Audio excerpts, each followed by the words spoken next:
Okay, good afternoon everybody. आणि पुन्हा एकदा आपण भेटलेलो आहोत या ठिकाणी. लास्ट लेक्चरमध्ये जसं आपण बघितलं होतं, फाउंडेशन आपण बघत होतो, बेसिक गोष्टी बघत होतो. लास्ट लेक्चर तक हमने जो बेसिक कॉन्सेप्ट देखे थे उसमें प्लांट किंगडम के बारे में या बहुत सारी बातें, क्लासिफिकेशन या बहुत सारी बातें हमने देखी थी बेसिकली. मी हिंदीमध्ये याच्यासाठी सांगतोय की सर्वांना ते कम्फर्टेबल राहील. Of course I will also tell you in Marathi also. So last lecture में जैसे मैंने कहा अभी आपको कि बहुत सारी बातें हमने देखी थी, जो बेसिक बातें थी पूरी. तो आज भी हम कुछ बेसिक बातें यहाँ पर कंटिन्यू करने जा रहे हैं. ये वीडियो लेक्चर फर्स्ट है अपना, तो इसमें हम कुछ बातें, बेसिक बातें कंटिन्यू करेंगे. या फिर आपके मन में कुछ सवाल होते हैं या कुछ नई बातें जो है जो आपको आगे जाके पता होनी चाहिए, वो मैं आज की डेट में आपको बताने जा रहा हूँ. अभी आज की डेट में अभी आपको पता है कि पूरा जो वर्ल्ड है ये पिछले 6 महीने से कोरोना वायरस से फाइट कर रहा है. सो सवाल ये है अभी कि ये प्रॉब्लम इतना बड़ा क्यों है. वो तो डॉक्टर्स ने बताया ये होता है, उसके कारण वो होता है, इसके कारण उसका बेसिक प्रॉब्लम ये है. ये बेसिक प्रॉब्लम है ये बेसिक प्रॉब्लम है वायरस. सर वायरस कैसे प्रॉब्लम हो सकता है? हाँ वही तो प्रॉब्लम है. इसका मेन प्रॉब्लम क्या है कि it is neither living nor non living. ये जिंदा भी नहीं है और मरे हुआ भी नहीं है. तो है कौन फिर? It is on the border line of living and non living. दोनों की बॉर्डर लाइन पर आहे. कसं काय बॉर्डर लाईनवर आहे? ते सीमारेषेवर आहे. कारण हा दोघांच्याही प्रॉपर्टीज दाखवतो, म्हणजे लिव्हिंगच्या सुद्धा दाखवतो आणि नॉन लिव्हिंगच्या पण दाखवतो. ये वायरस क्या करता है? लिविंग और नॉन लिविंग दोनों के प्रॉपर्टीज दिखाता है. सो ये प्रॉब्लम है, कंफ्यूज्ड है हम आज की डेट में भी कि इस वायरस को आप रखें कहां. आइदर आप उसको लिविंग में रखें या नॉन लिविंग में, नहीं रख सकते. And that is why we had discussed about the 5 kingdom system of classification.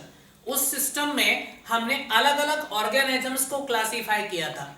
जैसे बैक्टीरिया को हमने मोनेरा में क्लासिफाई किया था, अमीबा, यूग्लिना, पैरामीशियम, इनको हमने प्रोटिस्टा में क्लासिफाई किया था. बाद में फंगाई थे, प्लांटी थे, एनिमालिया थे. लेकिन वहां पर कहीं भी मैंने आपको वायरसेस के बारे में नहीं बताया था. ये उसका प्रॉब्लम है. Viruses can not be classified according to 5 kingdom system of classification. फिर क्या करते हैं? वायरसेस को स्टडी करने की एक अलग सी ब्रांच है जिसको हम वायरोलॉजी कहते हैं. सो वायरोलॉजी की इंडिया की एक सबसे अहम एक जो लैबोरेटरी है वो पुणे में है. एंड दैट इज व्हाई यहाँ से जो स्वैब होते हैं वो पुणे को टेस्ट करने के लिए भेजे जाते हैं. अभी यहाँ पर भी वो कुछ कोरोना के बारे में अगर बोले हम तो ये टेस्ट आज की डेट में अभी कुछ दिनों के बाद औरंगाबाद में भी शुरू होंगे. ओके, वो बात अलग है. सो वायरस ये प्रॉब्लम है. मैंने कहा आपको क्यों प्रॉब्लम है, क्योंकि लिविंग और नॉन लिविंग की कैरेक्टरिस्टिक. लेकिन एक बात सर, फिर हम कैसे डिसाइड करें कि वायरस लिविंग है कि नॉन लिविंग है? एक बात सीधी सी, अगर वो किसी ऑर्गेनिज्म के बॉडी के अंदर है, मतलब सेल के अंदर है, तो वो लिविंग जैसा काम करेगा. लेकिन अगर सेल के बाहर आता है तो वो नॉन लिविंग है. जो नॉन लिविंग है उसको क्या मारेंगे आप? जो ऑलरेडी नॉन लिविंग है उसको क्या मारेंगे आप? दैट इज व्हाई ये सबसे बड़ा प्रॉब्लम है कि उसको हम मार नहीं सकते. ये वायरस है कैसे? बहुत ही सिंपल स्ट्रक्चर है. अभी आप मीडिया पर बहुत सारे उसके डायग्राम में फोटोग्राफ्स देख चुके हैं कोरोना वायरस के कैसे है. तो ये वायरस होता कैसे है? वायरस होता है इस तरीके से. इतना सिंपल होता है ये वायरस. हो गया वायरस का स्ट्रक्चर, इतना सिंपल. लेकिन ये जो वायरस है ये 2 तरीके से या 2 स्ट्रक्चर से बनता है. सिर्फ कौन से 2 स्ट्रक्चर? ये जो बाहर का कोटिंग होता है, मैं इसको अच्छा दिखने के लिए और एक लाइन बनाऊंगा यहाँ पर. ये जो बाहर का कोटिंग है इसको बोलते हैं कैप्सिड. कैप्सिड का मतलब होता है ये है प्रोटीन का कोट. प्रोटीन का कोट है, प्रोटीन का कवरिंग है. और दूसरा उसमें कभी कभी लिपिड्स भी होते हैं, पर मोस्ट प्रोबेबली प्रोटीन का कोट है. और अंदर का ये जो पार्ट है इसको बोलते हैं न्यूक्लियोइड. न्यूक्लियोइड इसका मतलब इसके अंदर जेनेटिक मटेरियल है. न्यूक्लियोइड न्यूक्लियोइड में न्यूक्लिक एसिड है। न्यूक्लिक एसिड मतलब कौन? तो न्यूक्लिक एसिड मतलब आइदर डीएनए और आरएनए। इसमें एक तो डीएनए होता है या फिर आरएनए होता है, दोनों भी कभी नहीं होते। बाकी के जो ऑर्गेनिजम्स है, फिर वो प्रोटीन मोनेरा से लेकर मतलब बैक्टीरिया से लेकर ह्यूमन बीइंग तक, इन सभी प्रकार के ऑर्गेनिजम्स में उनके सेल्स में डीएनए भी होता है और आरएनए भी होता है, दोनों होते हैं। लेकिन वायरसेस का प्रॉब्लम है कि इनका जो जेनेटिक मटेरियल है, जो इनके कैरेक्टर्स वगैरह सब कंट्रोल करता है, ये सिर्फ अकेला हो सकता है, आइदर डीएनए और आरएनए। तो ये इस प्रकार का वायरस है। सो ये I am talking about general viruses. So कुछ वायरसेस होते हैं जिनके ऊपर, जैसे आपने कोरोना का वायरस देखा, इसके ऊपर ऐसे ये होते हैं। तो ये जो पार्ट है, ये रिसेप्टर्स है, ये जो जिनको आप स्पोक्स भी कह सकते हो, ये स्ट्रक्चर्स है। इनका काम क्या है? इनका काम है उनको सेल को आइडेंटिफाई करना, कि बॉडी के अंदर गए, हाँ मुझे जिस पर अटैक करना है ये वही सेल है, चलो अभी सेल के अंदर जाकर अटैक करो। सो ये आइडेंटिफिकेशन के लिए और सेल पर अटैक और अटैक करने के लिए और अटैच करने के लिए, जोड़ण्यासाठी, दोनों तरीके के लिए ये जो बाहर के स्ट्रक्चर्स है, प्रोटीन ग्लोब्यूल्स भी बोलते हैं इसको, ये यूज होते हैं। सो ये वायरस सिर्फ दो स्ट्रक्चर का बना है, एक बाहर का प्रोटीन का कोट और अंदर का न्यूक्लियोइड जिसके अंदर जेनेटिक मटेरियल होता है, वो genetic material that is a nucleic acid, either DNA और आरएनए, दोन्ही पण कधीच नाही, दोघांपैकी कोणीतरी एकच असणार। सो जिस वायरसेस में जेनेटिक मटेरियल आरएनए होता है उसको बोलते हैं रेट्रोवायरसेस।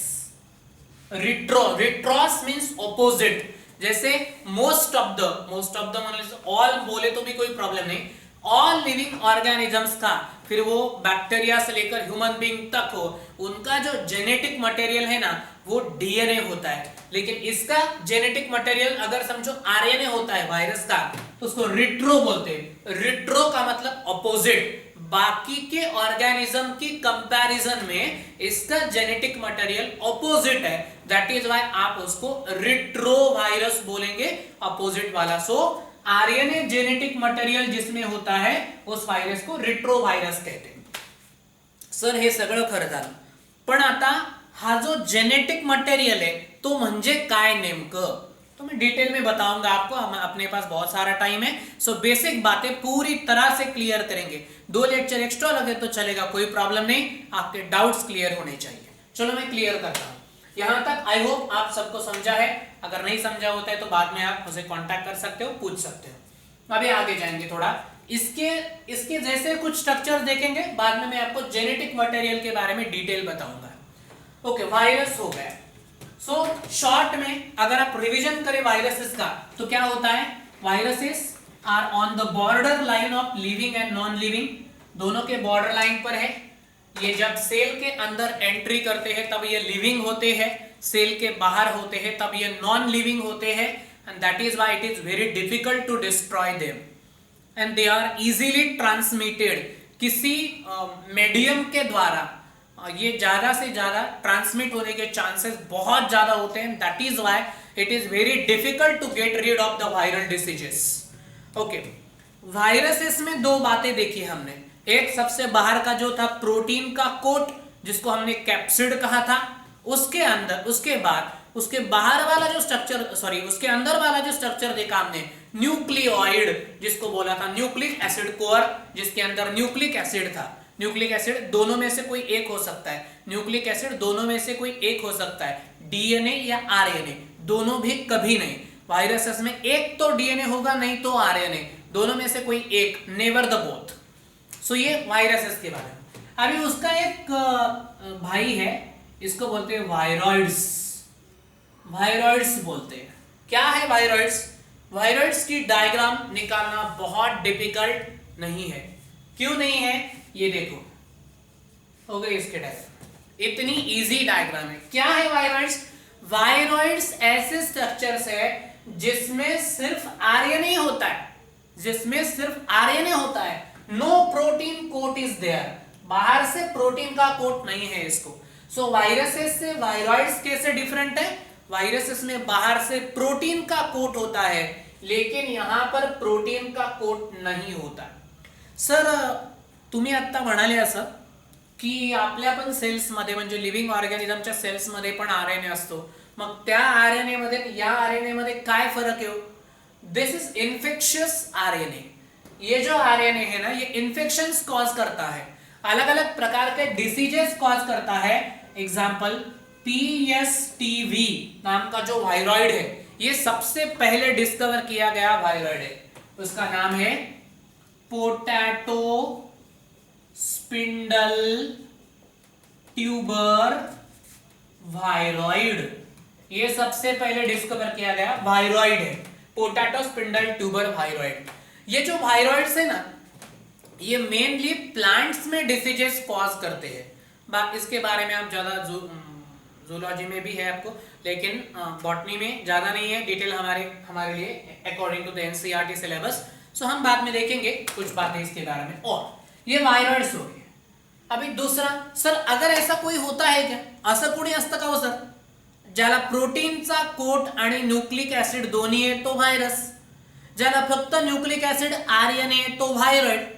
मग असं कोणी आहे का हो की ज्याला फक्त प्रोटीनचाच कोट आहे, त्याला न्यूक्लिक ऍसिडच नाही? आहे ना असं? उनको बोलते हैं प्रायॉन्स। प्रायॉन्स बोलते हैं इनको। प्रायॉन्स में क्या होता है? प्रायॉन्स में सिर्फ इन्फेक्शियस प्रोटीन ही होता है, इन्फेक्शियस प्रोटीन का कोट होता है, उसके अंदर जेनेटिक मटेरियल नहीं होता।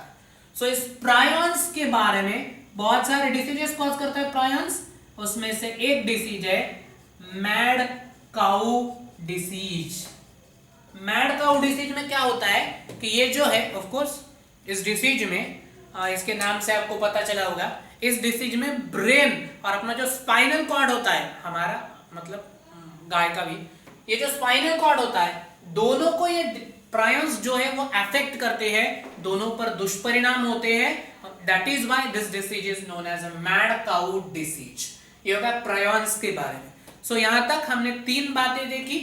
एक देखा था वायरस, जिसके अराउंड प्रोटीन का कोट था, जिसको हमने कैप्सिड कहा था। उसके अंदर न्यूक्लिक एसिड का एक कोर था, कोर मतलब सेंट्रल पार्ट था, आपने उसको न्यूक्लियोइड बोला था। उस न्यूक्लियोइड में आइदर डीएनए और आरएनए दोनों में से कोई एक, दोन्ही पैकी कुणीतरी एकच, दोन्ही कधीच नाही, दोन्हींपैकी कुणीतरी एकच असणार त्याच्यामध्ये, फक्त आइदर डीएनए और RNA. So viruses can be classified on the basis of genetic material. 2 प्रकारामध्ये, डीएनए वायरसेस आणि आरएनए वायरसेस। ओके सर, याच्यापैकी कोण जास्त घातक असतात ऐसे नहीं बोल सकते, वायरस है वो, उसमें बहुत सारी एबिलिटी है, depending upon the structure and the type of protein the virus has, वो उस कितना हार्मफुल है ये उस पर डिपेंड करता है। उसके बाद हमने देखा था वायरॉइड्स। वायरॉइड्स मतलब जिसमें सिर्फ इन्फेक्शियस आरएनए था, ये जो था ये इन्फेक्शियस आरएनए, सिर्फ आरएनए था, इसमें जेनेटिक मटेरियल इसका आरएनए है, परंतु त्याला बाहेरनं प्रोटीनचा कोटच नव्हता, उघडे असे नेकेड आरएनए, जिसको हमने बोला था वायरॉइड। वायरॉइड में सबसे पहला डिस्कवर किया गया हुआ वायरॉइड जो है वो है पीएसटीवी, पोटैटो स्पिंडल ट्यूबर वायरॉइड। ये पोटैटो प्लांट पर डिसीज कॉज करता है। आणि तीसरा प्रकार आपण पाहिला होता प्रायॉन्स, क्या प्रियॉन्स म्हणलं तरी चालेल। प्रायॉन्स में क्या देखा था? प्रायॉन्स इन्फेक्शियस प्रोटीन से, सिर्फ प्रोटीन, उनमें प्रोटीन का कोट तो है, मतलब प्रोटीन तो है, लेकिन उसके अंदर जेनेटिक मटेरियल, जिसको हम आरएनए या डीएनए दोनों में से कोई भी एक, वो दोनों भी नहीं है इसमें, यहां पर सिर्फ प्रोटीन का कोट है। ये 3 बातें वायरसेस, वायरॉइड्स एंड प्रियॉन्स के बारे में। आई होप आपको ये समझ चुकी होगी। आता थोडं पुढे जाऊया।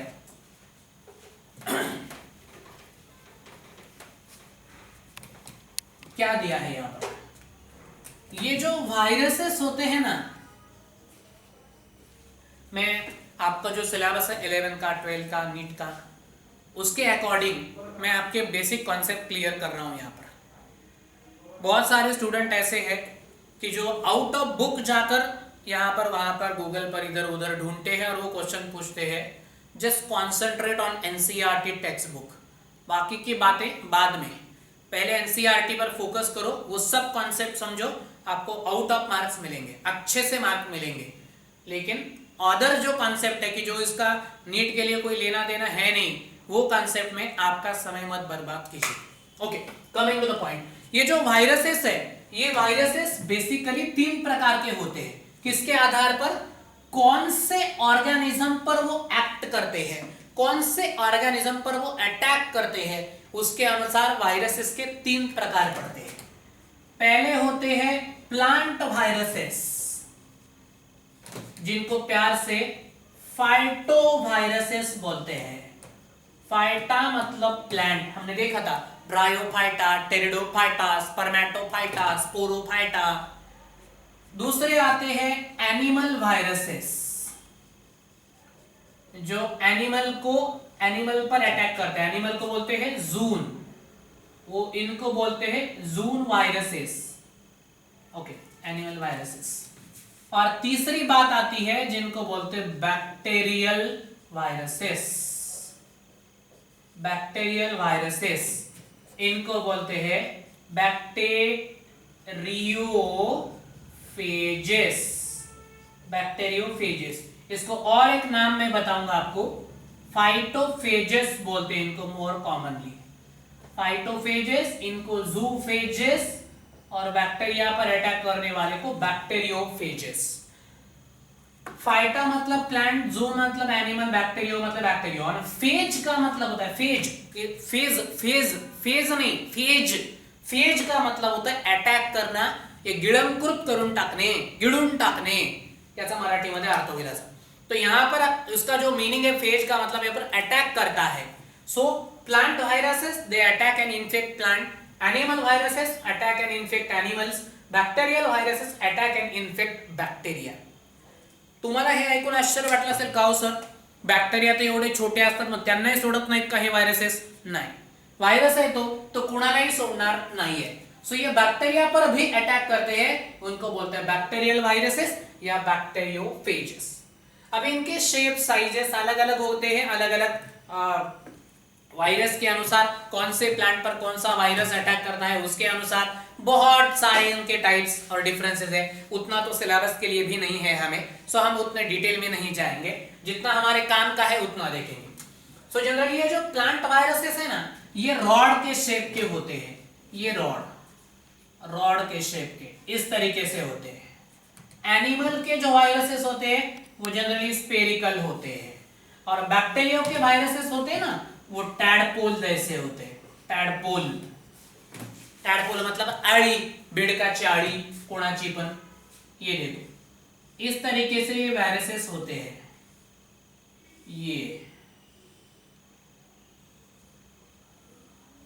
ये वायरस, ये बैक्टीरियोफेज है।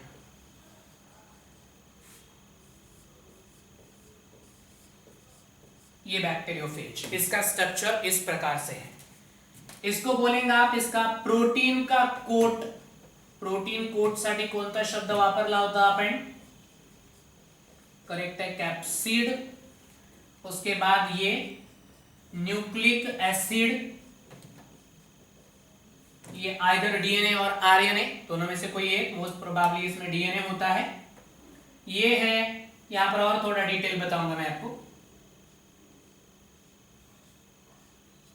ये उसकी नेक होती है, उसके बाद ये उसकी कॉलर होती है, ये जो पार्ट है इसको उसकी ट्यूब बोलते हैं, ट्यूब।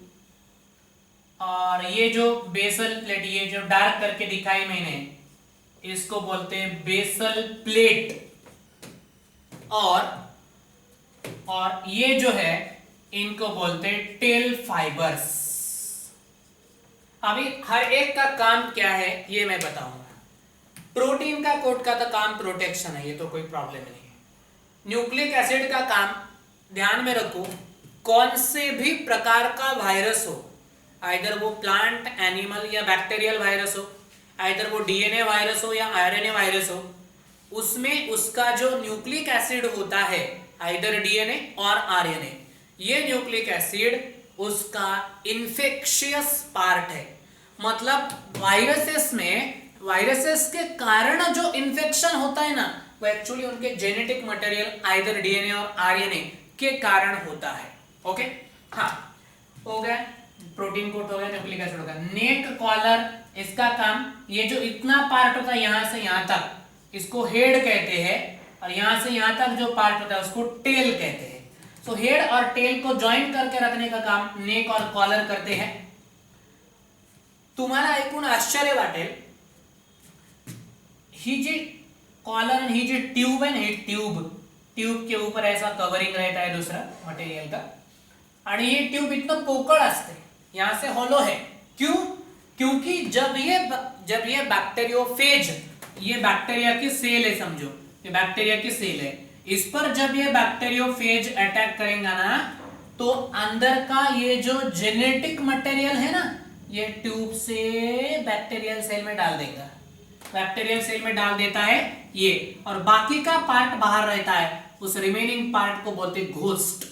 इथं घोस्ट म्हणजे भूत नाही, इथं घोस्ट मतलब remaining part of bacteriophage outside the bacterial cell. मतलब जो बैक्टीरिया पर जब अटैक करता है ना, तब पूरा के पूरा वायरस अंदर नहीं जाता, वायरस का सिर्फ जेनेटिक मटेरियल अंदर जाता है। और मैंने आपको कहा genetic material is the infectious part of virus, that is why उस बैक्टीरिया को प्रॉब्लम होता है, जो कुछ भी है वो बैक्टीरिया वायरस के अनुसार। और ये जो टेल फाइबर्स है, और ये जो मैंने बोला था बेस प्लेट का काम क्या है? तुम्ही बोरिंग मशीन पाहिली आहे, बोरिंग घेतात ती मशीन पाहिली आहे, सुरुवातीला ते अरेंजमेंट करतात तिथपासून बघा बरं, त्याच्यामध्ये काय करतात, ती बोरिंग आधी येते आणि जिथं ते आपल्याला बोर घ्यायचा असेल त्या खड्ड्यावर बरोबर आणून ते बसवतात, बसली तिच्याच्या साहाय्याने त्या जमिनीला चिकटली, that part is called as the base plate. This is the part with the help of which the bacteriophage attaches to the bacterial cell. Basal plate असा पार्ट आहे ज्याच्या सहाय्याने तो बॅक्टेरियम, तो जो कोणता तो व्हायरस ज्या बॅक्टेरियावर अटॅक करतोय त्या बॅक्टेरियाच्या सेलला अटॅच होतो। त्याच्यानंतर ही जी टेल फाइबर्स है, टेल फाइबर्स उस बैक्टीरियल सेल को पकड़ के रखते हैं। इस वायरस के द्वारा उस बैक्टीरियल सेल को पकड़ के रखने का काम ये टेल फाइबर्स करते हैं, और ये 6 टेल फाइबर्स होते हैं। ये पूरे एक्चुअली 3 डायमेंशनल डायग्राम है, ये ऐसे है, ये ऐसे इधर से इधर से इधर से इधर से इधर से, और ये ऊपर ऐसा वायरस है, टेनिस कोर्ट जैसा है वैसे ये है, लेकिन ये 3 डायमेंशनल स्ट्रक्चर ये पूरा ऐसा है, ऐसा पार्ट है, ट्यूब है, और ये पूरे टेल फाइबर्स इस तरीके से है। इस तरीके से ये बैक्टीरियल वायरसेस, जिसको हमने बैक्टीरियोफेजेस बोला था, ये इस बैक्टीरिया पर अटैक करते हैं। ये हो गए बेसिक बातें वायरसेस के बारे में। अभी मैंने आपको 3 बातें बताई, viruses, viroids and prions. I hope आपको तीनों भी समझ में आ गई होगी। क्विक रिवीजन करते हैं उसका। वायरसेस में क्या होता है कि वायरसेस में मेन 2 पार्ट्स होते हैं। सबसे बाहर वाला होता है प्रोटीन का कोट, जिसको हम न्यूक्लिक एसिड कहते हैं, उसके प्रोटीन का कोट होता है जिसको हम कैप्सिड कहते हैं। उसके अंदर होता है न्यूक्लिक एसिड का कोर, जिसको न्यूक्लियोइड कहते हैं। उसमें न्यूक्लिक एसिड होता है, आइदर डीएनए और आरएनए, दोनों में से कोई एक, never the both.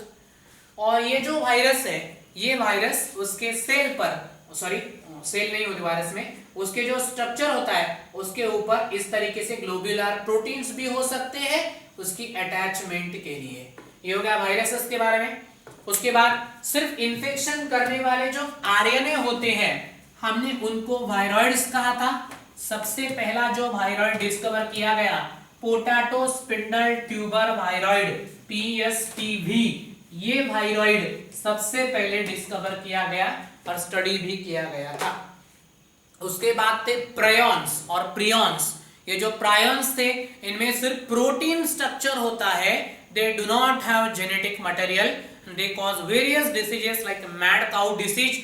Specially in this disease उस ऑर्गेनिज्म, उस एनिमल की जो ब्रेन और स्पाइनल कॉर्ड है, इस पर अटैक किया जाता है।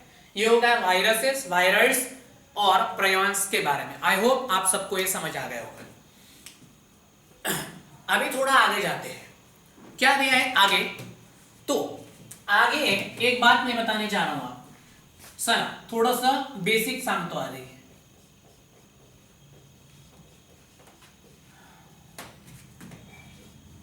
मसाल्याचं फूल पाहिलंय का तुम्ही? फूल म्हणजे ते इंग्लिश मधलं फूल नाही, हे मराठीतलं फूल आहे, ते हिंदीतलं फूल. मसाल्याचं फूल म्हणजे काय?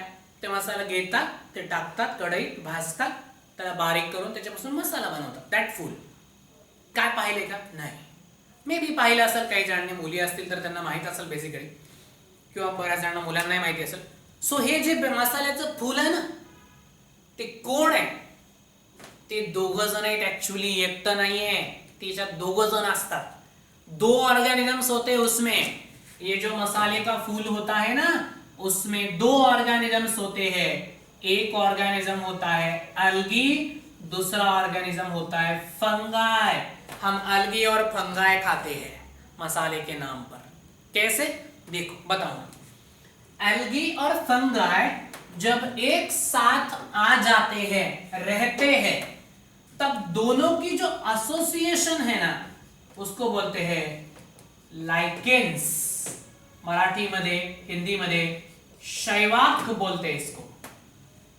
अल्गी को शैवाल बोलते हैं और फंगाई को कवक बोलते हैं. शैवाल का शैवा, कवक का क, शैवाक, दोनों को मिलकर बनता है वो लाइकेन्स. इसमें क्या होता है समझो, ये अल्गी के धागे हैं, ये अल्गी के धागे हैं, उसके अंदर फंगाई रहता है. दोनों मेंबर्स एक दूसरे के साथ फॉर्म करते हैं सिम्बायोसिस. पुणे को कॉलेज भी है सिम्बायोसिस. सिम्बायोसिस बोलो या सिम्बायोटिक एसोसिएशन बोलो. व्हाट इज सिम्बायोसिस और सिम्बायोटिक एसोसिएशन? सिम्बायोटिक एसोसिएशन का मतलब होता है the association between two organisms where both the partners are beneficial to each other. दोघांमधली असे असोसिएशन, असोसिएशन मतलब एकत्र राहणे, जेव्हा दोन ऑर्गॅनिझम एकत्र राहतात आणि त्यातले दोघही एकमेकांना बेनिफिशियल असतात, that association is called as symbiotic association. एक एग्जाम्पल देतो तुम्हाला. This is not an example of symbiotic association actually, but for the understanding. तुम्ही एक घर बांधलं, त्याच्यामध्ये किरायेदार ठेवला, तुमच्यासाठी किरायेदार फायदेशीर आहे कारण तो पैसे देतो.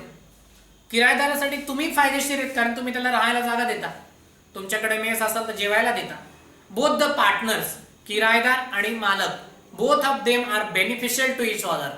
इन द सेम मैनर, अगर समझो दो ऑर्गेनिजम्स एक दूसरे के साथ रहते हैं, example algae and fungi, and they both the partners are beneficial to each other, और दोनों पार्टनर्स एक दूसरे को बेनिफिशियल होते हैं, तो दोनों के एसोसिएशन को, एक साथ रहने को सिम्बायोटिक एसोसिएशन या सिम्बायोसिस कहते हैं. तो ये सिम्बायोटिक एसोसिएशन है लाइकेन. सो ये जो लाइकेन्स है उसका बेस्ट एग्जांपल बताऊंगा मैं, दगड फूल. हे जे मसाल्याचं फूल मी इथं लिहिलं होतं ना, ते दगड फूल म्हणतो आपण त्याला. This is actually the lichen. So lichen दो मेंबर से बनता है, एल्गी एंड फंगाई. अभी इसमें दोनों मेंबर क्या करते हैं? इसमें अल्गी जो मेंबर है ये ग्रीन होने के कारण फोटोसिंथेसिस करता है. So it can synthesize food material. खुद के लिए भी फूड तैयार करता है और खुद के लिए भी फूड तैयार करता है और इस फंगाई के लिए भी तैयार करता है. दैट इज वाई वहां पर वो अल्गी फंगाई के लिए बेनिफिशियल है. इसके बदले में फंगस अल्गी को क्या देता है? रहने को जगह. ओके, या दूसरी बेसिक बात, रहने की जगह भी नहीं बोले तो बेसिक बात है प्रोटेक्शन, और कुछ बातें देते हैं बाद में देखेंगे हम डिटेल में. So algae and fungi both the partners are beneficial to each other. ये एल्गी जो पार्टनर होता है ना, इसको बोलते हैं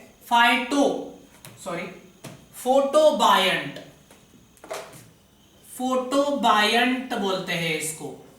और जो फंगाई होता है इसको माइकोबायंट बोलते हैं. फोटोबायंट को और एक नाम है, इसको बोलते हैं फाइकोबायंट. फाइकोस का मतलब होता है एल्गी, फाइकोबायंट मतलब एल्गी, फाइकोबायंट मतलब एल्गी। ये उसको फोटोबायंट क्यों कहते हैं? क्योंकि वो फोटोसिंथेसिस करता है, दैट इज व्हाई आप उसको फोटोबायंट कहते हो। और फंगाई, माइकोस का मतलब होता है फंगी, माइकोबायंट मतलब ये फंगाई, ये जो मेंबर है, ये both the members algae and fungi they live together and their symbiotic association is called as the lichens। और ये जो लाइकेंस है इनकी खासियत बताता हूं मैं। जहां कहीं पर भी लाइकेंस आते हैं वहां पर पोल्यूशन नहीं होता, या थोड़ा सा उल्टा, जहां पर पोल्यूशन होता है वहां पर लाइकेंस ग्रो नहीं करते। Lichens never grow near cities, city में या सिटी के पास कभी भी ग्रो नहीं होंगे जहां पर पोल्यूशन है। वो ऐसी जगह पर, जंगल में या उधर रॉक पर, कहीं पर ऐसी जगह पर ग्रो होंगे, ऐसे एटमॉस्फेयर में ग्रो होंगे, ऐसे वातावरण में ग्रो होंगे जहां पर पोल्यूशन नहीं है। So these are the indicators of unpolluted environment. इस तरीके से ये दोनों मेंबर्स एल्गी एंड फंगाई ये लाइकेंस में यहां पर दिखाई देते हैं। ये हो गए सिम्बायोटिक एसोसिएशन एल्गी फंगाई की, जिनको हमने बोला था लाइकेंस। आपने एक बात शायद सुनी होगी इसके पहले, इन लाइकेन का बेसिक यूज क्या है? लाइकेंस फूड मटेरियल के तौर पे भी यूज करते हैं, मैंने बस बताया, मसालों में यूज करते हैं, और लाइकेंस खाते भी है डायरेक्टली, उसका फूड मटेरियल के तौर पे भी यूज करते हैं। Okay okay. दूसरा जो लिटमस पेपर होता है ना, लिटमस पेपर, ये लिटमस पेपर इस लाइकेन से बनाया जाता है। लिटमस पेपर ब्लू रेड जो है ना, आप देखिए ना, एसिड का बेस, बेस का एसिड, ये जो है ना, ये इंडिकेट करने वाला जो लिटमस पेपर है, ये लिटमस पेपर इन लाइकेंस से बनाया जाता है। ये हो गया एल्गी और फंगाई, इन दोनों के बारे में। अभी आज हमने क्या देखा था? वायरस देखा, वायरड देखा, प्रेयॉन्स देखा और लाइकेंस देखा था। ये चार बातें हमने यहां पर आपके सामने रखी है। अभी आई होप आपको ये समझ में आ गई होगी। अगर नहीं आती है तो आप मुझसे पूछ सकते हो, आपके जो कुछ भी डाउट्स है आप कांटेक्ट कर सकते हो इसमें। ये वीडियो लेक्चर देखने के बाद आप कांटेक्ट कर सकते हो। आई होप कि आप सब लोगों ने, एक्चुअली तो पॉसिबल नहीं है फिलहाल, लेकिन ऑनलाइन या डाउनलोड करके आपने बुक्स ली होगी, आई होप सो, एनसीईआरटी का, स्टेट बोर्ड का। अगर नहीं ली है तो आप जल्दी से डाउनलोड कर लीजिए, या अगर आपको पॉसिबल है, कल के दिन है और आपके हाथ में, अगर आपको पॉसिबल है तो वहां पर आपके बुक्स परचेस कर लीजिए। और अभी मैं ये नहीं बताऊंगा आपको कि अभी चलो रीड करते रहो, नो, मैंने जो कॉन्सेप्ट आपको बताए हैं वो कहां पर आते हैं ये देखो। उसमें जो चैप्टर्स है, एक्चुअल चैप्टर जब हम शुरू करेंगे, जब हम जूम पर लेक्चर लेंगे, लाइव लेक्चर्स, तब हम एक्चुअल चैप्टर शुरू करेंगे अपना। हम जो चैप्टर पहला शुरू करेंगे उसका नाम होगा द लिविंग वर्ल्ड। ये एनसीईआरटी का पहला चैप्टर होगा और हम एनसीईआरटी के अनुसार फोकस्ड पूरी तरह से जाएंगे ताकि आपको आगे जाके कोई दिक्कत, कोई प्रॉब्लम ना आए। सो ये बात ध्यान में रखिए। हाँ, मैं कह रहा था आपको, मी तुम्हाला सांगत होतो की जे कोणते बुक्स तुमच्याकडे असतील त्या बुक्स मध्ये आता मी ज्या कॉन्सेप्ट शिकवल्या त्या कुठे आहेत त्या बघा, वाचा, त्याच्यात तुम्हाला काही प्रश्न पडतीलच, नक्कीच पडतील, ते तुम्ही मला विचारा किंवा तुम्ही स्पेशली आता मलाच विचारणार तुम्ही, किंवा तुम्ही दुसऱ्या माध्यमातून जर शेअर करत असाल गुगलवर वगैरे, तर तिकडे जाऊ नका सध्या, तुम्ही मला विचारा डायरेक्ट। त्यामुळे काय होईल की बाकीचं घेतलं ना, समजा फॉर एक्झाम्पल तो प्रश्न तुम्ही गुगलवर टाकला, ते एवढी मोठी इन्फॉर्मेशन देत होतो तुम्हाला, ते तेवढी आपल्याला गरजेची पण नाही आणि काहीच गरज नाही। We should be focused on NCERT. So ये फोकस बहुत इंपॉर्टेंट है आपका। सो उसके लिए आपके डाउट्स आप मुझे पूछिए, I will tell you. Okay, बाकी की बातें हम देखेंगे अपने नेक्स्ट लेक्चर में। So tata, bye bye.